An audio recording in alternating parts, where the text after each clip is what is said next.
Oh, hello. Welcome to another Tabletop Impulse video. We've got a lot to talk about. We're going to go through all of the, or at least most of the Kill Team Salvation and Killzone Bheta-Decima news that's dropped from the Hype Week at Games Workshop. We're looking at stuff from Warcom. We're looking at stuff from Warhammer Plus. We're going to look at the Scouts. We're going to look at the Eldar. We're going to look at the Killzone. Loads of stuff to think about. Let's get straight to it. So, we're going to jump right in with the Space Marine Scouts. So this is all my takeaways from watching the Warhammer Plus Battle Report, okay? So it seems like it's a 9-man team, okay? You've got a sergeant with the bolt pistol and chainsword, a sniper, 2 heavy gunners, which was shown as the missile launcher and the heavy bolter. So far not known. Maybe you'll be able to double up and take 2 heavy bolters or 2 missile launchers. It looks like you'll have 2 heavy bolters and 2 missile launchers in the box. You get the Hunter, who's the fellow with the grapnel launcher, the Tracker, who's the fellow with the Auspex, and certainly Nick Baton was taking 3 troopers who were shown to have the options of bolt, a shotgun, or bolt pistol. There could be some other specialists we don't know about. They don't always take an optimal team in these things, but given that we've seen the miniatures and the battle report, it seems likely that you're being forced to take 3 basic troopers. Now, they're a 2 APL team. They have 10 wounds. I think they have a 4-up save, okay, and they have that hidden stat. They have a weapon skill and ballistic skill of 3. Obviously, it's not quite that, like the shotguns hit on 2s, because they have a hidden +1 ballistic skill mechanic, and we know that the weapon skill of BS is really on the weapon, but their baseline seems to be 3+. So, 9-man team, 2 APL, 10 wounds, 3+, 4-up save. Off the bat, that seems quite good, right? That seems quite good. We saw one of their 3-faction tac ops. We'll cover that now. Gather reconnaissance. So reveal this tac op in the target reveal step of any turning point. If a friendly operative performs the gather reconnaissance action, you score 1 VP. At the end of the battle, if the friendly operative that performed the gather reconnaissance action hasn't been incapacitated, you score 1 VP. Note that it doesn't have to be the operative that achieves the first condition. Oh, I see, yeah, because if your guy gets killed, you can gather reconnaissance again to try and score your second VP. That's quite nice. So gather reconnaissance is 1 at 1 AP. An operative can perform this action while within red of your opponent's drop zone and not in engagement range. Not bad, not bad, not bad. Right. So their big sort of team-defining special rule is forward scouting. And it kind of seems similar to the way rogue traders work, where they get their warrants of trade and they get a big menu of stuff. So you get a big menu of stuff. Central to the role of Space Marine Scouts is ranging ahead of the strike force they're attached to, spending extensive periods laying traps for the foe, harassing enemy patrols, gathering intelligence, and reconnoitering the ground. By the time their battle brothers are alive, all that remains is to win the day. So at the end, sorry for sniffing, by the way, I've got a horrible head cold. At the end of the setup operative step, you can select and resolve up to 5 forward scouting options. Each option has a number in brackets, which is the maximum number of times you can select and resolve it for the battle. So you can have 2 recons, a triple R, a booby trap, and a diversion. So you can have 5, just some you can't spam. The only one you can spam 5 times is redeploy. So you could change the setup of one of your operatives that's wholly within your drop zone and or change its order. Not bad.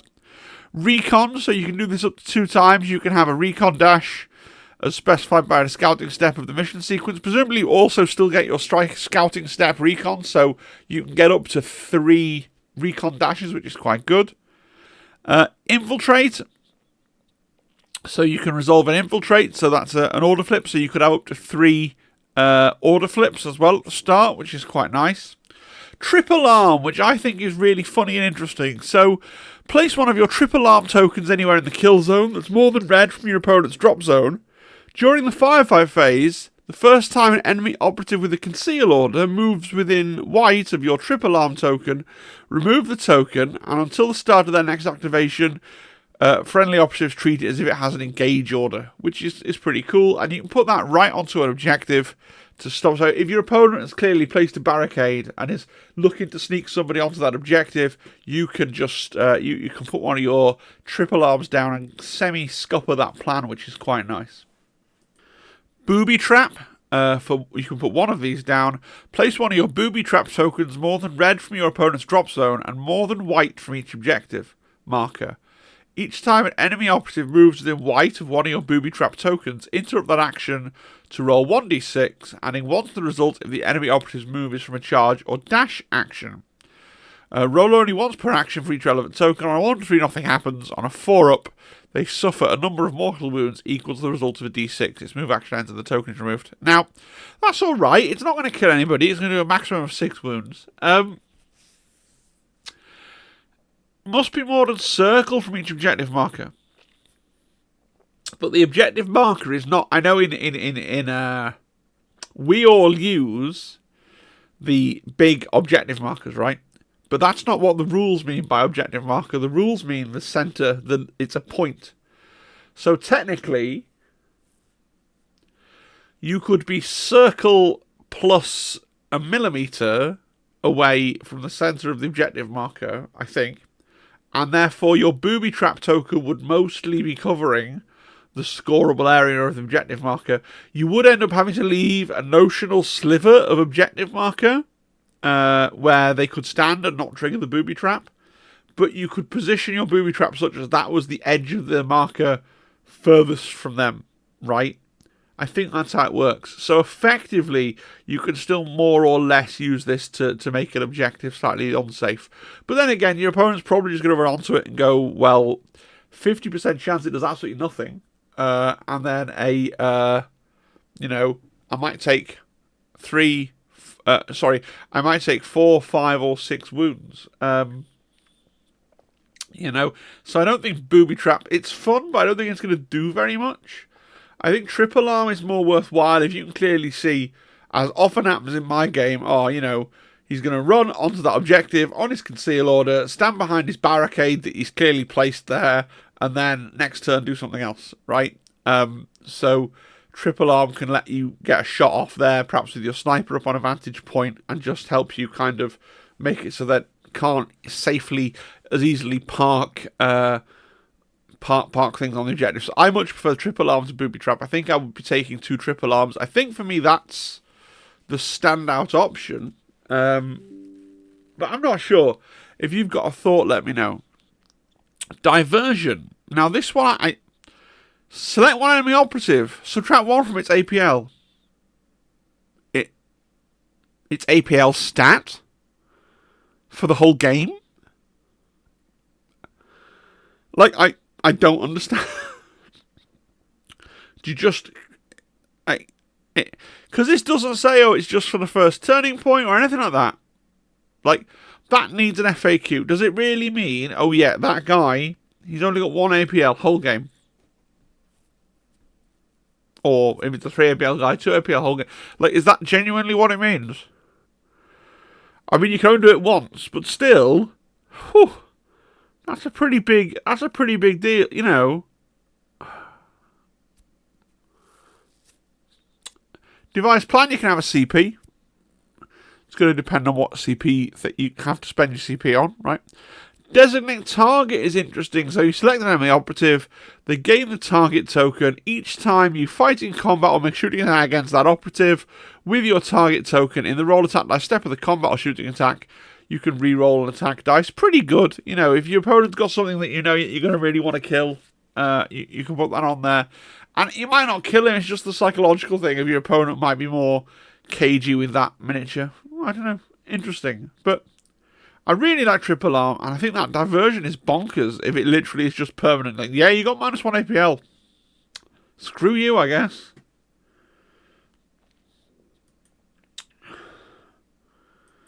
Space Marine Scout equipment. So, again, this isn't all the equipment. This is just what we happen to see in the battle report.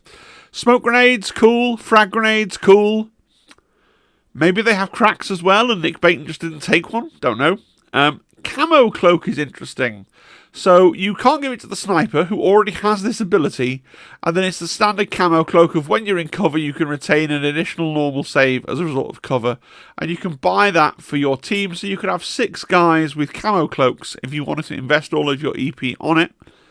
I'm not sure how good that is. You can't give it to your whole team. It depends on the table, it depends on the rest of the equipment table, it depends on a lot of things, but it's interesting as an idea. Heavy weapon bipod for 2 EP, select your heavy bolter, and it gains the ability each time the operative makes a shooting attack with this weapon in the roll attack dice step of the shooting attack. If you have not moved during the activation, you can re-roll any or all of your attack dice, results of 1 result, e.g. all the 2s, which is alright, so it means that you can't dash and shoot with your heavy weapon. I wonder if this being here means that they're not getting a suspensor system. So they're not getting the ability to move normally and shoot their heavy bolter. Maybe they have both options, right? Because they haven't shown us everything. But it just seems a bit It just makes me wish I had a suspensor system for my heavy bolter, basically. But there you go. We're going to look at some of the abilities that they showcased as being on the different specialists. So first we've got guidance and experience, and this is from the Space Marine Sergeant. Each time this operative is activated, you can select one of the friendly Scout Squad operative visible to it and add one to its selected operative's APL. So it's like a comms that doesn't cost you an AP, it's free, and it has unlimited range. It does require visibility, but it's still pretty good.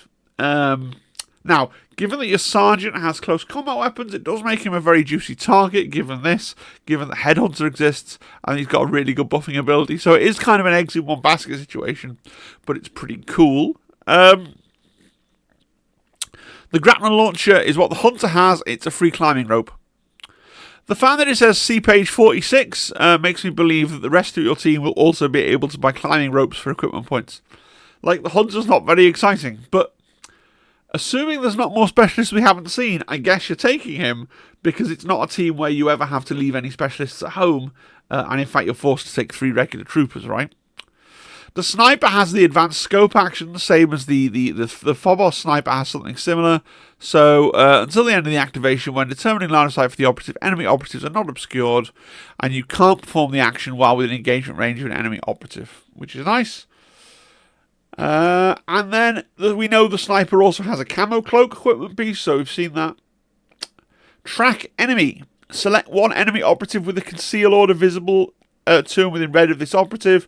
Then select one friendly Scout Squad operative. Until the end of the turning point, the selected friendly Scout Squad operative treats the enemy operative as if it had an engage order, and this operative can't perform this action while in engagement range of an enemy operative. So he has all specs. He has pretty a good version of all specs, which is something that they keep changing around.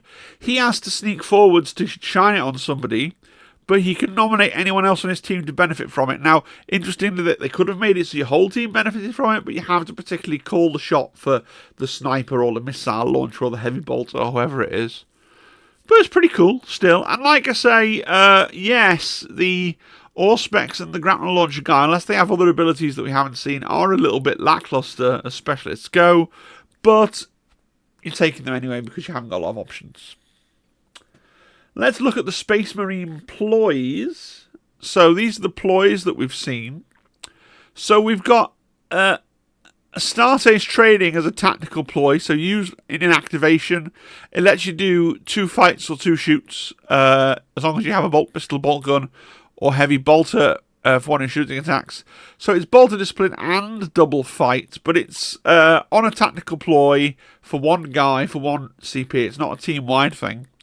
And you're a 2 APL team as well, so you be tricky, I would say tricky to actually get that much use out of this one because you appear to be a 2 APL team.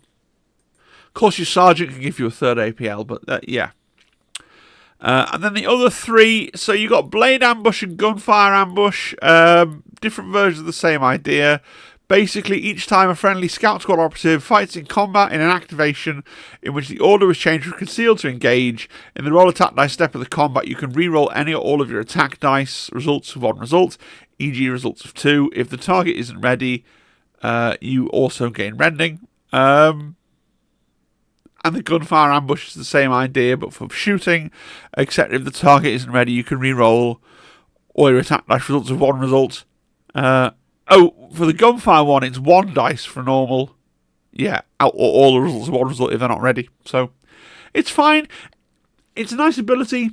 It's stealing G-Steel Occult's gimmick a little bit, right? because that's their thing. Ambushing like that from the shadows is kind of their thing, and now scouts have it as well. But it's fine. It's good.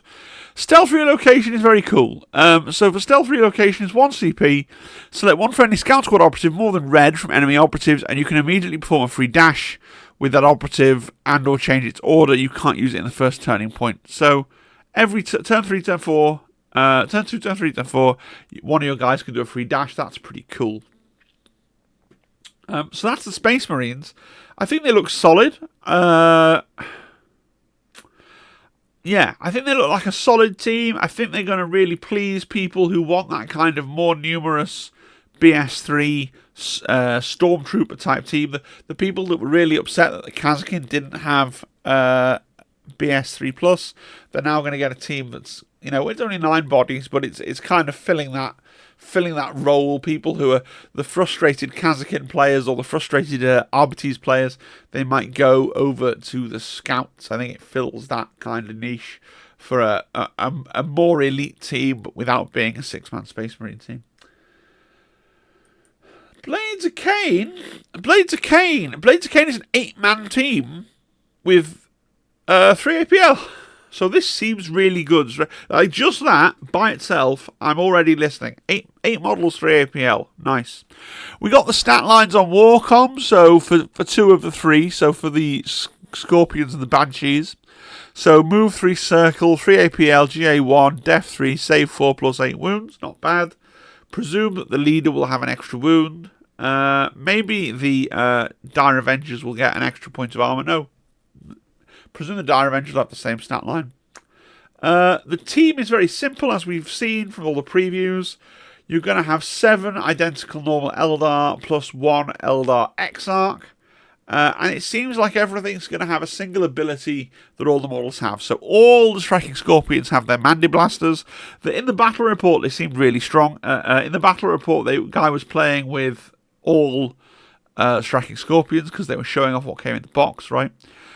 So when you do a fight, the target suffers 2 mortal wounds at the start of the fight action, just straight off the bat. Nothing they can do about, which is kind of cool. All your guys have 4/5 chain swords. So, if you're playing against a 7-wound team, Mandi Blasters plus a crit is instant killed. Most 7-wound teams, there's only really novitiates, I think, that are left on 7 wounds. Most 7-wound teams are now 8-wound teams, so at least they're going to hit you back once. But, does make those combats feel a little bit uneven. Whereas the Howling Banshees, we learned from Warcom, have the Banshee Mask. Each time the operative performs a fight action, worsen the weapons and characteristic of target operative's weapons by 1 for that combat.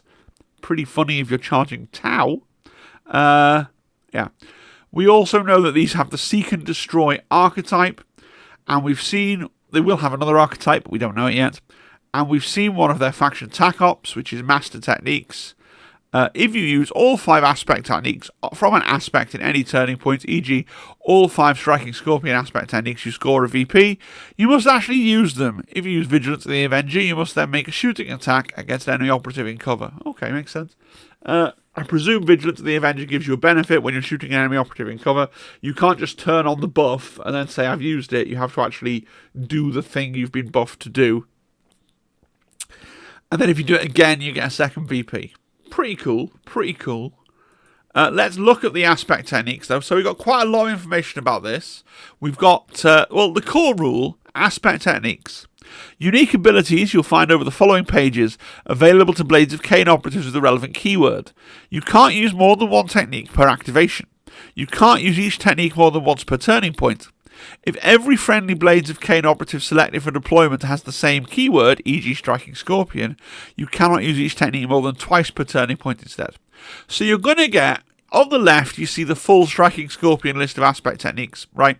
So you're going to get a menu of abilities, 5 abilities it looks like. So, and each aspect warrior can choose from his own menu. So, if you limit yourself to only 1 aspect, you only have 5 abilities to choose from. But as a benefit, you can use like one of them more than once every turning point, which is quite nice. Whereas if you take 3 different aspects, you're going to have a menu of like 15 different things. Taking just 2 shrines seems kind of pointless. You either want to go mixed or all one aspect, I would have thought.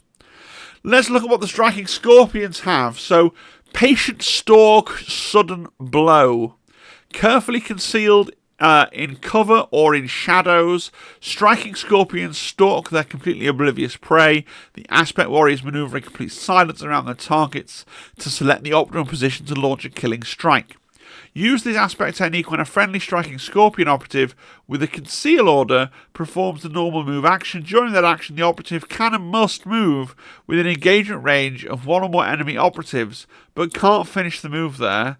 1 enemy operative it moved within engagement range suffers D3 plus 2 mortal wounds. That's nice for maneuverability and doing a cheeky bit of damage, but very niche. Strike and fade. Masters of the hit and run attack, striking scorpions withdraw from combat as suddenly as they strike, slipping back into the shadows and disappearing like murderous ghosts. Use this technique after a friendly striking scorpion operative with an engage order incapacitates an enemy operative in combat and is now more than blue from enemy operatives. Change that friendly operative's order to conceal and you can immediately do a free dash. That seems awesome. You can do so even if he performs an action during that turn that prevents it from performing the dash action, e.g. the charge action. It's good that they wrote that, because a year ago they wouldn't have wrote that, and then people on Discords would have said, oh, but technically, despite what it clearly wants you to be able to do, if you've charged, you can't actually dash. It says that in the charge rules. So this ability does nothing. And then we'd have to wait for several months for Games Workshop to write down, yes, it actually works how you'd think it would work, not how your weird mind has decided it must work because of the rules. So it's nice that they're writing those clauses in, even though those clauses just make me think of the archetypal character who talks like this. Scorpion's Eye. A striking Scorpion's shuriken pistol has a viewfinder physically linked to its bearer. With it, the aspect warrior can see through multiple spectra, as well as swiftly identify friend from foe. Use this aspect technique when a friendly striking Scorpion operative performs the shoot action.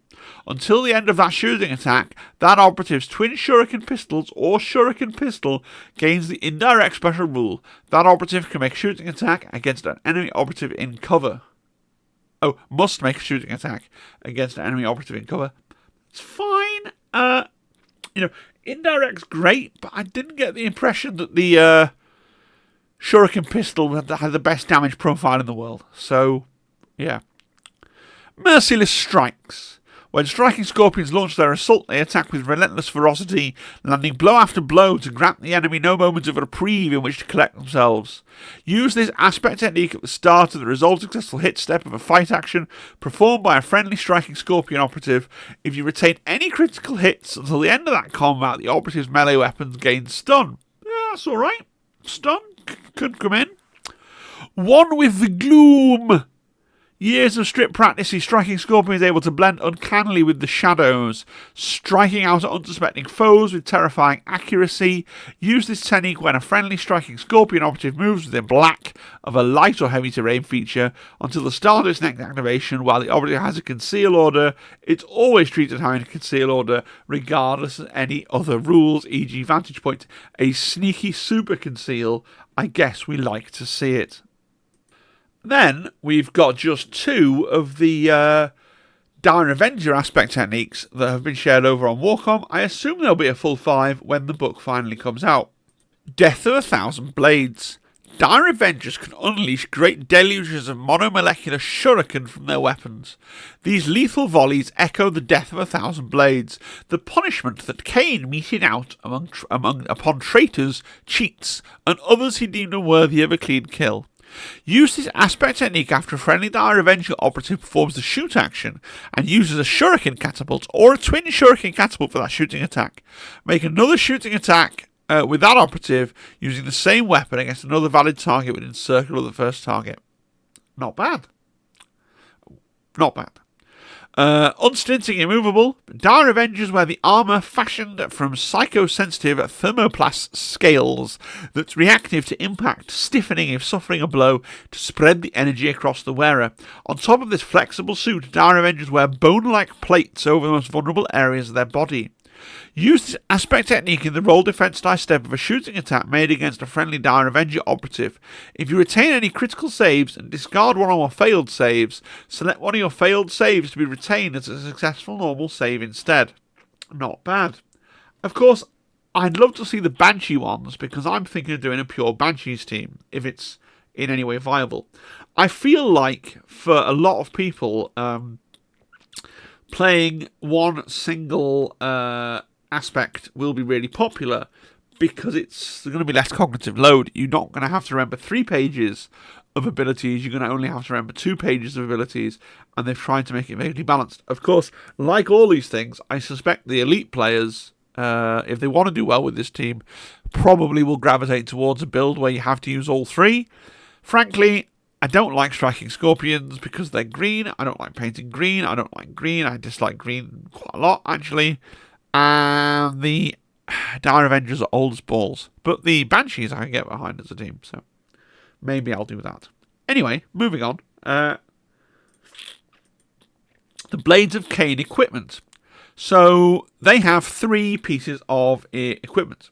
So let's go through them. The Rune of Prophecy, for 1 equipment point, the operative gains the following ability for the battle. Rune of Prophecy. Once per battle, after rolling off to determine the initiative, you can add or subtract 1 from the result. Not bad. Nice that you can do it after you've seen the dice. Rune of Shielding, 3 EP.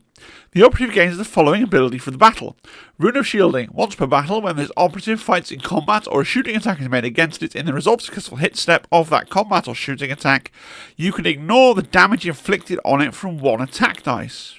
Again, it's nice to have, I suppose. 3 EP's a lot, though, for a one-off, I would think.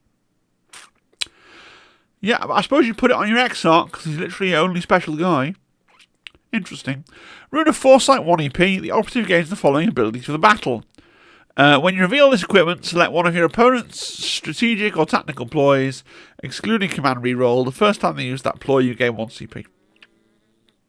So it's funny how the Foresight one and the Prophecy one technically go on an operative, but they don't affect that operative. But I suppose if the operative that's carrying them dies before you use it, you lose the rune, so you have to kind of keep track of that in your head.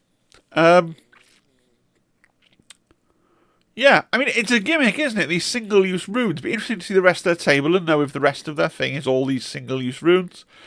They're nice to have, but I don't think any of them are game-winning, but we'll see. They also have the Shadow Weave Grenade, which is a smoke grenade with a different name. But that's cool. Smoke grenades are nice. Smoke grenades are indeed nice. Ploys for the Blades of Khaine. So, Starfall is Bolt of Discipline, and Blade Wind is Fight Twice. It's nice to have, and you're a 3 APL team. But I feel like with these, and with the scouts taking the Genestealer Cult's like ambush thing, we're seeing a lot of rules recycling now. We're seeing a lot of things. Oh, that's this from this team, but with a different name. Oh, that's the smoke grenade as well. Like, oh, that's this from this team, but with a different name. So there is some genuinely new stuff, but it's like less genuinely new stuff, right?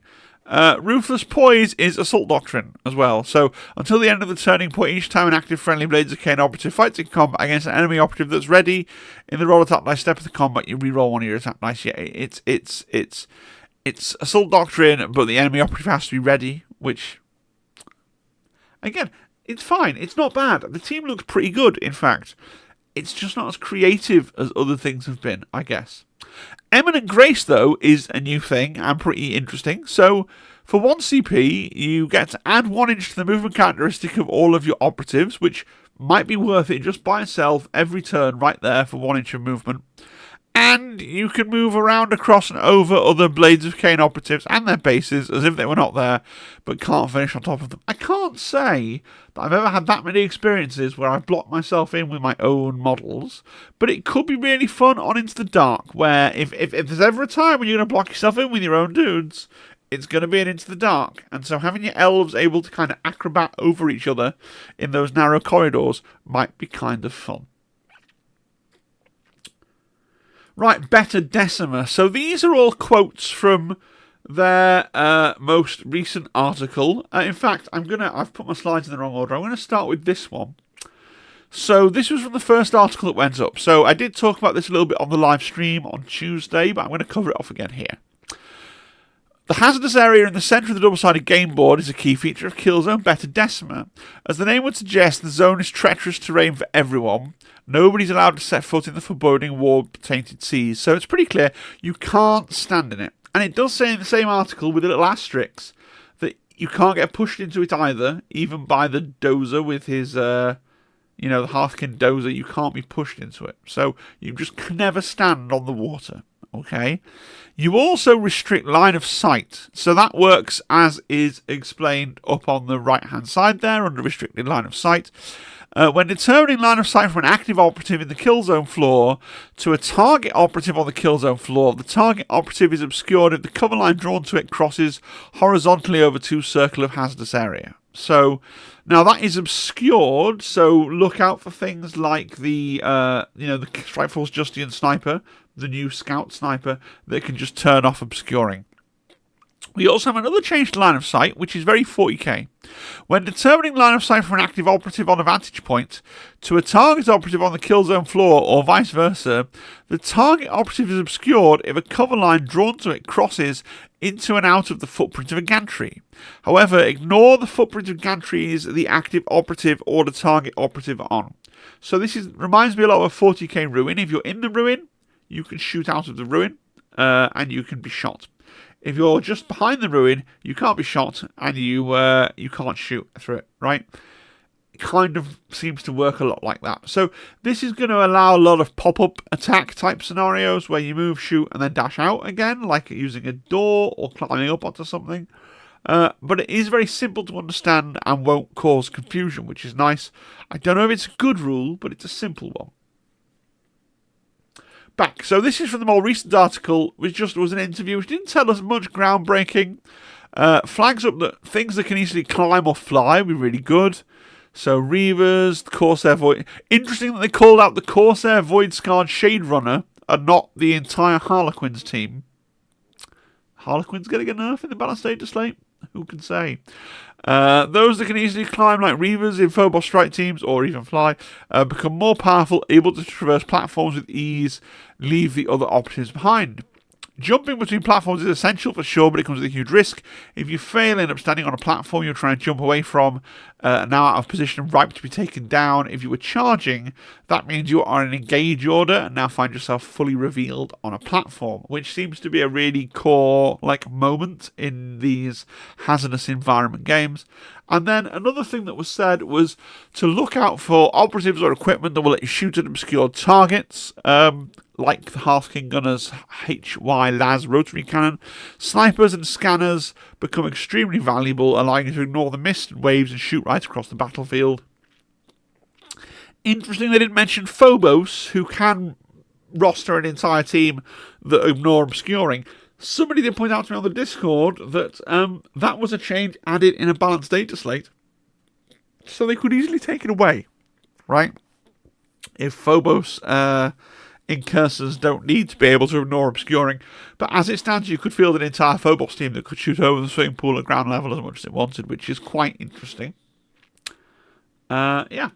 And then I just want to spin onto this one, finally, missions. So this was a footnote. This is a mix from two articles.